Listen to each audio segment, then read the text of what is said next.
কিয়ামতের নির্ধারিত এটি হবে এবং এই দুনিয়াতে হবে যখন সব কিছু ধ্বংস হবে, এক আল্লাহ ব্যতীতে আর কোনো কিছু থাকবে না, তখন তিনি পুনরায় পৃথিবী বানাবেন।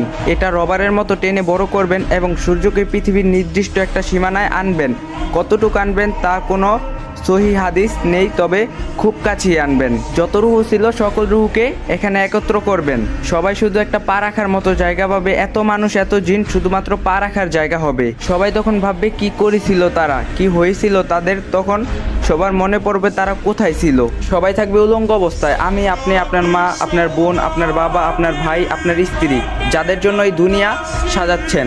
প্রত্যেকে সেদিন কাপড়বিহীন থাকবে, কিন্তু কারো এতটুকু সাহস হবে না চোখ খুলে একবার পাশের জনকে দেখতে। সবাই তখন বারজাখের শাস্তির কথা ভাববে, দুনিয়ায় কৃতকর্মের কথা ভাববে। পরিস্থিতি কি হবে একবার ভাবুন। 50,000 বছরের মতো একটা দিন, সূর্য থাকবে মাথার উপর। আবার আফসোস তো আছেই। একবার ভাবো মুসলিম, একবার কি